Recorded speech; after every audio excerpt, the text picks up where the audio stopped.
How old are you now? This is gonna drop like a week after. Is it? Yeah. A birthday recording? Yeah, it's a birthday recording. I do like how we sat in a room together all day and you didn't acknowledge it was my birthday and I didn't tell you it was my birthday. I think that's why we work well together. I look on Twitter and I see one of our followers. Happy birthday, Aaron. I'm like, oh shit. Happy B-Day, man.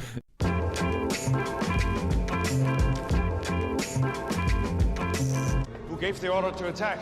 Herr Strucker is the Avengers. They landed in the far woods. The perimeter guard panicked. They have to be after the scepter. Can we hold them? They're the Avengers. Hello, everybody, and welcome back to another episode of Nerd Soup. I am Bo Oliver, joined here today with Aaron, the birthday boy, and Teddy, and we are back to review. Now it's funny, right? Yeah, Age of Ultron. I'm gonna be fucking pissed when I get like happy birthday like 2 weeks from now after this All the video comments, drops. yeah, all the tweets. Happy birthday, man. And we are back to continue our MCU Revisited with Avengers, the sequel, Age of Ultron. Happy birthday. Some nice Age of Ultron for you. I have to say, I guess on this podcast, I'm the resident Age of Ultron hater.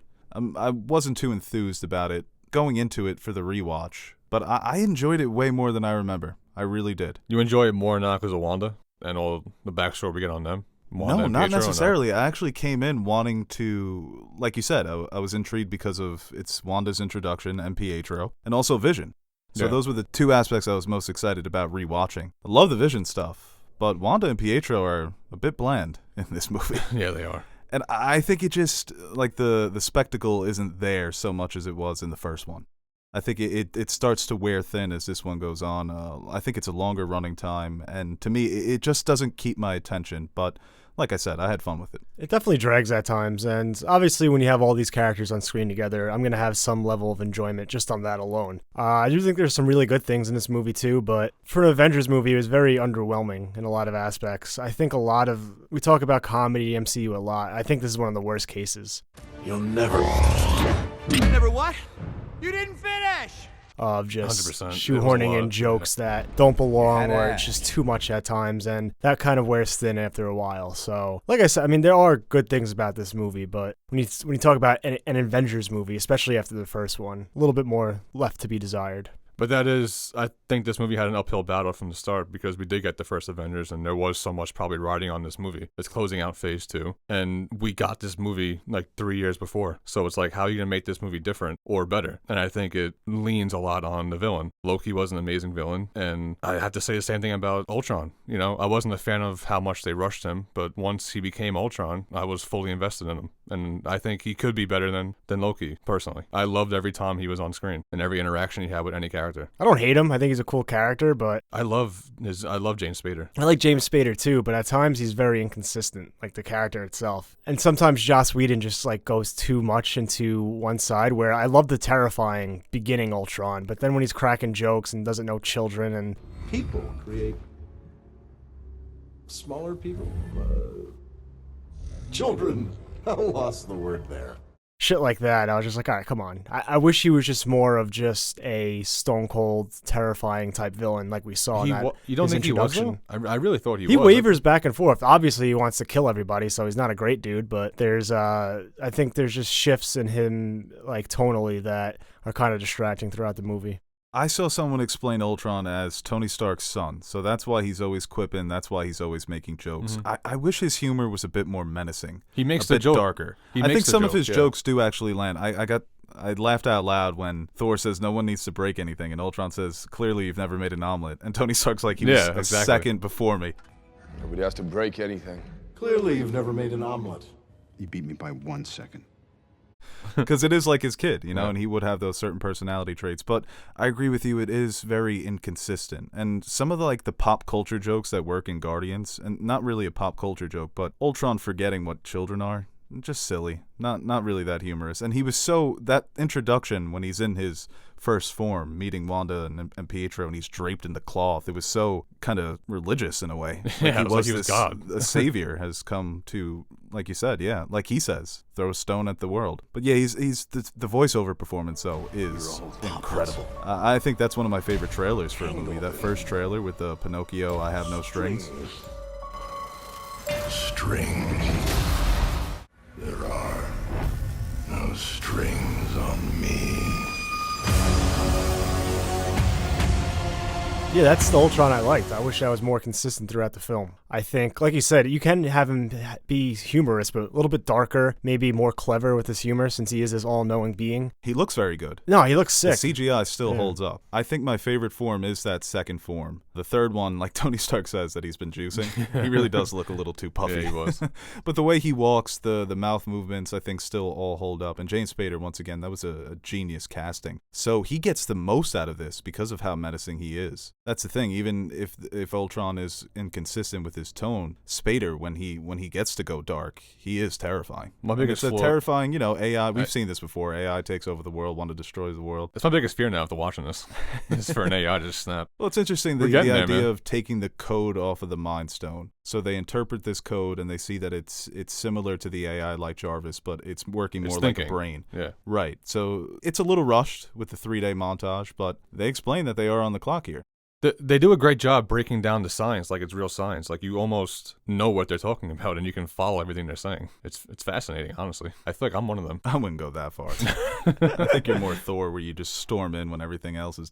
Breaking you know what Legos. would have been funny in the montage if they invited Cap in and tried to show him things like, oh, we're doing this here, and Yeah. Cap doesn't know. He's like, oh, good work, All right, science nice job. bros. Keep it going. Yeah, see you at the party. You gotta respect what Tony's talking about, though, and I don't understand why. I get why they don't want to trust it because it's like Cap says that every time someone tries to prevent the war before it starts, innocent people die. But it really makes sense what Stark's trying to do in hindsight. Right, and this is Wanda's plan, right, to kind of hex him a bit and make him go for this idea Yeah. to put a suit of armor around the world. And in a way, he was right, and another way, he was wrong because he was meddling with something that was didn't understand. all-powerful that he doesn't understand. So they're sowing the seeds for civil war here. But it goes to show that Tony Stark, that PTSD that he carries with him is real, and that it forced him, or it inspires him to make some unwise choices in this movie. We'll they even reference it in Endgame when he gets back in the beginning of the movie. That was... Right, yeah. Yeah, the suit of armor around the world, and...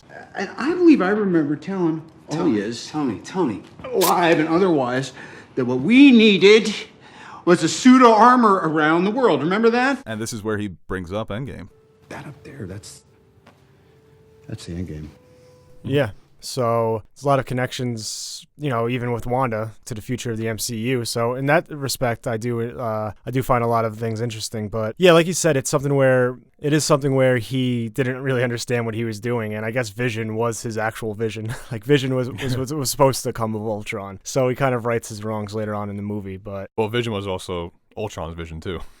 Like Vision wanted Ultron to be his vision. Yeah, Ultron is Vision's dad, and Tony Stark is his grandpa. Yeah. In the comics, I think it's Hank Pym is his grandpa, and Ultron is still his dad. And he considers that's what he calls Ultron dad. What this movie did so well for me was But don't they accomplish that? Like you said, they accomplish it with Vision, and he's all powerful in this movie, or so he appears. And I do enjoy that contrast. I think the best scene of the movie is the final scene between Vision and Ultron when they're talking about humanity and what they both take away from it. Vision, like I said, he's all powerful. He's very wise. He picks up the hammer. That was a big moment in the theater. And then in the next movies, he's just useless. Mm-hmm. So they accomplished their goal, and then Thanos came around and Vision just got stabbed in the gut. Yeah. Out for the movie. in Vision, I mean, ever Yo, since his honestly, birth, for real. just, He's been on the down slope, man. Great rookie year, Tyreek Evans. well, I'm just saying, he's just spitting bars though.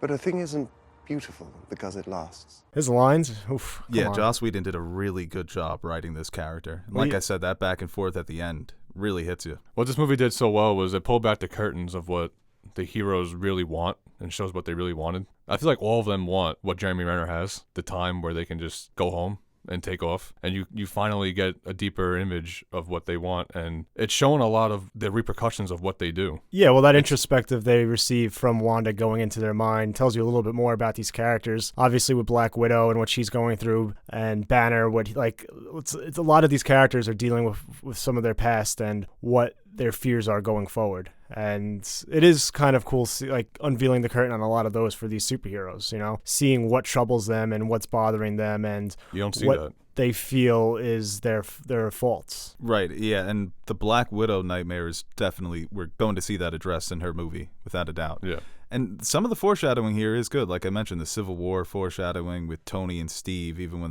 they're chopping up the logs. Don't take from my pile. But Captain America, his nightmare is being on time for the dance, and then everyone's dead.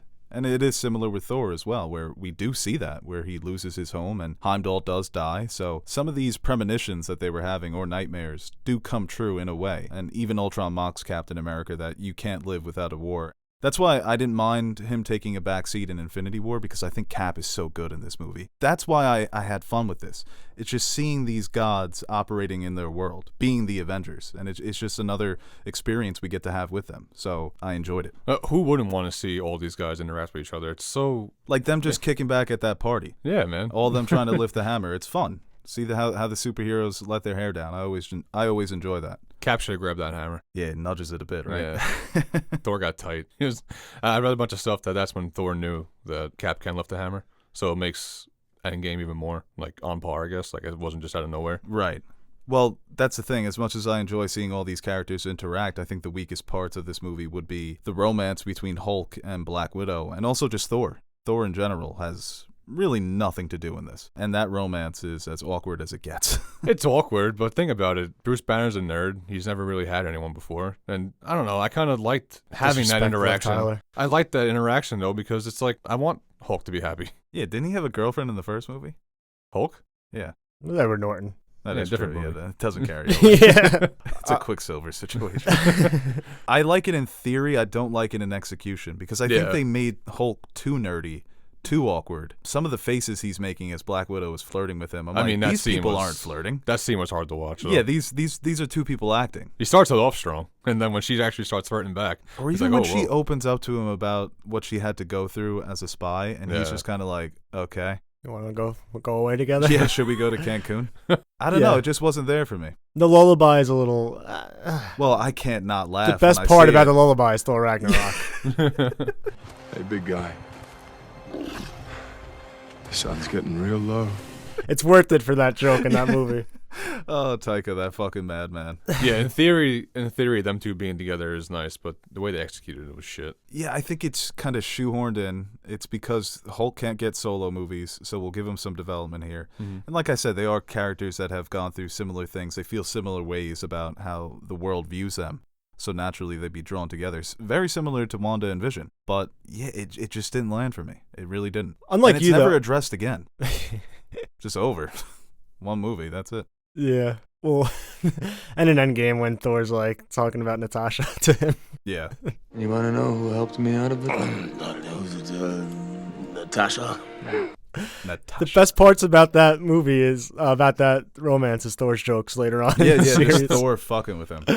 But yeah, I actually did like the look into Wanda. I agree they weren't really too developed in this movie, or there wasn't a lot there, but seeing where she is now at WandaVision, it was cool, especially when she's describing what happened, and we literally just watched that episode the other day. Yeah, I found that to be very, very cool. I also appreciated how Kat was trying to see both sides, always coming to their defense in a way, and he is the one that... Yeah, he says, what type of crazy person would volunteer for their country. He even says don't hurt them when they're getting ready to go fight them. Yeah, I think the accent has become such a meme with these characters. That accent really comes and goes, doesn't it? And, they did it because they didn't have the rights to these characters, or they did, but they had to change it up a bit because Fox was still making X-Men movies. So their whole personalities are just, we hate Tony Stark and we have accents. And that's all you get. And you have some cool moments where they're using their powers. He's an okay speedster. He really got showed up by the other Quicksilver this year. Yeah. When Days of Future Past came out. So I appreciated it because Wanda has become such a well-developed character. So this introduction, it's solid. It's definitely solid. She looks good as the character. I think the design is cool. The arch back, the powers. And her hero moment, too, I thought was pretty well-deserved at the end. Quicksilver's was nice, too. And I remember not feeling so excited about her moving forward at the time. So, like you said, they really have done a much better job of exploring that character. But yeah, nice little introduction here. At the time, did they kill off Quicksilver or Pietro because of rights? Or was it just solely to push Wanda forward, to give her that extra nudge? Well, the way Whedon talks about this movie is that there was studio interference. There were things that he had to fight for, things he wanted to do that the studio didn't let him do. And going into it, he kept maintaining that it was going to be much darker and that there would be death. Mm-hmm. So Now it feels unnecessary. I mean, actually, It feels right though, doesn't it? It's like it was a good call back then because now Evan Peters was the better Pietro. Now we can get him back into MCU now. Right, he killed off Pietro. The death isn't like that memorable. Like you kind of just remember, oh yeah, Quicksilver got shot. Yeah, it's not some epic. Like he saves Hawkeye and relax. He saved Hawkeye. But like Hawkeye back, just randomly sees a kid, walks over to him, and he gets shot up by Ultron in a jet. Looking back though, like Wanda letting all that pain out, it's very reminiscent to what we saw in WandaVision. So a lot of this like is made better by WandaVision. Yes, yeah. That's why when watching it, I had such a good time because I know better days are coming. Especially with the Avengers movies and with Wanda as a character. But I think it like overall, like you said earlier, the movie drags a little. It's not as I think as well paced as the first movie, and I think a lot of the action sequences they're fun and cool because it's the characters fighting, but none of them are really too imaginative. Right. I like the one in the winter one in the winter forest was good. Yeah, that's. When we first watched this movie, I thought, okay, we're getting right into it. Yeah. It's not, we're not building up to the climactic action moment. We're getting one right at the beginning. But the action does drag. And like you said, it's not as imaginative as the first. I think when Cap is fighting against Ultron, that's my favorite out of all the moments. But at the end, it's just, the characters are going to win. The Hulkbuster and Hulk fight was nice. Amazing. Yeah, that's still incredible incredible to this day. Yeah. And funny too when he kept saying "go to sleep." Go to sleep. Go to sleep. I was dying. And he knocks his tooth out. He's like, "Sorry." No, that's something that you do it because you can. But we see because you got a budget to fucking create a realistic looking Hulkbuster, and you fans want to see this. That's why you love the MCU because they give fans this little taste. Like, yeah, we have Iron Man and Hulk. Let's let them fight. It's one thing that I said earlier that this movie had to overcome was being different than the first Avengers because we did see it's like Hulk destroying a city. We've seen it already. So you gotta make it different, and I think they did a good job with that. And this is one of the most heartbreaking moments of Hulk losing his control of his powers because he was getting a hold on it. Right. He was doing better. He was helping out with missions. He was understanding while he was in the Hulk. Right. And then this one, he comes to and he's not again. Mm-hmm. So it's just back to the drawing board. Yeah. Yeah, we don't see him again until Ragnarok because he does in Hulk form run away. Yeah, one of the things that Joss Whedon had to fight for was keeping in the scene at Hawkeye's ranch. That's another problem I have with this movie, and it goes to the pacing where there are just scenes that there's some like a lot of the things in the ranch I'm watching like, did you need that? Well, I'd like to see him with Banner and Scarlett Johansson. Yeah, a lot of the stuff going on at the ranch I think could have been cut. Yeah, they definitely made an effort to give more characterization to Hawkeye this movie. I guess because last movie he was mind controlled. Yeah, mind controlled for half of it, so there wasn't really a lot there. But Hawkeye, he's a good character, but they did spend a lot of time trying to develop him, and it's more. I guess I appreciate it, but it's also like it's Hawkeye. It's more. It's them showing. I think it's just them showing us what the heroes want because you saw how upset they were when they get to the ranch and they're seeing Hawkeye's second life, and they're like, "Damn, I want this." That's a good point. Like I mentioned, it's something in theory that I enjoy. I enjoy the party in the beginning. And this is also the Avengers. They just got their ass kicks. They're trying to recover. They have Fury come in, trying to rally the troops. It's just a little clumsy. These are eye-opening scenes. You get more insight into how the characters are feeling. And like I said, things that are explored probably better in other movies. Good scenes, but just poorly paced. Like Thor's vision. Just kind of throwing shit in, shit that is going to be set up for other movies. Like, we clearly got to set up Thanos. We got to set up Ragnarok. We got to set up... But what's nice is that... Got to introduce Vision. But what's nice is you can hide it in this movie, because this movie, ultimately, I thought was a good movie. You were able to establish all of that and not make the movie bad, though. Right. It feels like a Volume 4 Avengers comic that's not as good as the other volumes, but it's right there in the middle. So you read it, you still enjoy it. Yeah. It's more of an attestament to the Avengers movies being really good, not just this one. I think this is the worst Avengers movie, but it's more of a testament to the other ones being amazing. Well, you could say this is where they really go on their uptick, where they don't miss after Age of Ultron and Ant-Man. They get really consistent here. I am upset that I wanted Falcon to be at the end with War Machine. Where's Falcon? He shows up in the beginning, and obviously he's at the end with the Avengers scene, but... I love how Cap's like, they're not the 27 Yankees. Yeah, don't start me with that, man. You disrespect them. You have a guy with an Infinity Stone in his forehead. And you got Wanda. Yeah. Replacing who? Hawkeye and fucking... Black Widow? Black Widow's still there. Yeah. Thor's never gone. You always got Thor coming off the bench. Yeah, Thor's like the pinch hitter, Shelley Duncan, who comes in. You're losing who? Hulk Iron Man and That Wanda leadoff put Falcon in the 2-hole. Vision bats third. War Machine cleans up. Come on. Vision could play the whole outfield, man, Yeah. in this movie. But like, I want to go to that Vision scene again because this is why I want. By this point, we know if Vision does survive WandaVision. But he is so good as this character to come from voicing the AI when he first comes out of the when he first appears. It's one of those moments that, like the other scenes, it comes out of nowhere, but smooth, bro. Yeah, it's smooth. Clean. It's very like Ultron's first appearance. It's like the contrast there is great. The yin and the yang, the light and the dark of artificial intelligence, because it really just becomes a battle between the wills of these two characters. Yeah. And to me, that's kind of brilliant. And like I said, it's a very mystic introduction to this character. Well, I love how His voice is so unique, man. Obviously, they're a little distrustworthy at first, but it only takes a few interactions where they can see, okay, and of course, that's the nail in the coffin, right? Picking up the hammer. Yeah, I mean, Putting that's... the cape on. There's still some arguments whether that's legit because he's not real, but... In the movie. He's worthy. Well, the Vision's artificial intelligence. A machine. So it doesn't count. No, it's not like a person lifting the hammer. Right. I think it was funny when Ultron said that the most versatile metal on the planet Earth, and they made a frisbee. You've never even The most versatile substance on the planet. And they used it to make a frisbee. I laugh every time. That is the funniest joke in the MCU to me. Because for Ultron to make that observation, Yeah. the most versatile substance. What is it? Like, we got look at Claw, who's obviously played a big part in Black Panther, Right. and more on Wakanda and the vibranium. Yeah, first name drop of Wakanda. I remember we all looked at each other when they said that in the theater. Wakanda. And at this point, I didn't we know knew they knew Chadwick nothing Boseman. about Wakanda. Well, they talk about that Wakanda's a very mysterious nation, but Tony knows about it. So Tony being in the know kind of makes sense. Yeah.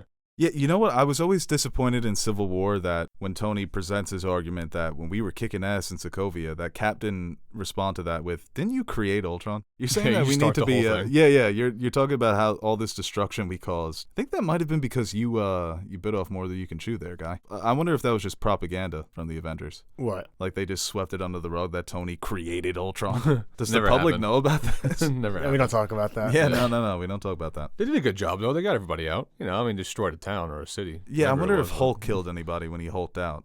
Definitely. He has Yeah, to. right? Yeah, so there you go. They're the We Avengers, don't hear about it though. though, right? They avenge people. Yeah, if there's no one left to avenge, what are they going to do? Yeah. Good point.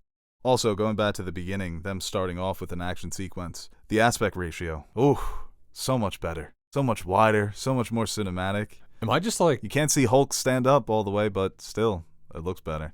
oh god, am I just like not well versed in it? I don't know. I don't see it. I don't see what you don't see. Yes. Do you need to have an eye for it? Unfortunately, you don't have the eye. Is it like going to an opera? You If I just pointed it out appreciate to you, you would tell. You know when WandaVision Don't changes? tell me, 'cause I don't want to not see it now. Because now it's all I'm going to think about. It's not going to... It changes it for you. You know in WandaVision they change the aspect ratio for when it goes more square to more rectangular? Never noticed it. You don't notice the black bars moving? Never even, no. I wish I could just Yep. experience your happiness. I just watch. I never, now that's all I'm going to listen to. That's all I'm going to look out for now. Is I'm going to hear in your voice. Aspect ratio and check the bars. But usually that never happens in movies. WandaVision is changing the aspect ratio to show you that in her world, the aspect ratio is more square because that's how TVs used to be. Like I Love Lucy. When you watch those old shows, you usually see black bars on the sides. Yeah, I know what you're talking about. I But just Marvel don't movies, see you it. see them on the top because the lens is wider. I never pay attention to it. I don't see it. Watch it on my phone too. So I'm so envious of your ability to see things on the surface. Yeah, it is amazing. But God forbid I say I don't like Inception. You'll give me a whole fucking lecture. so you don't get how the mind works. Is that what you're saying? Oh, that's good stuff.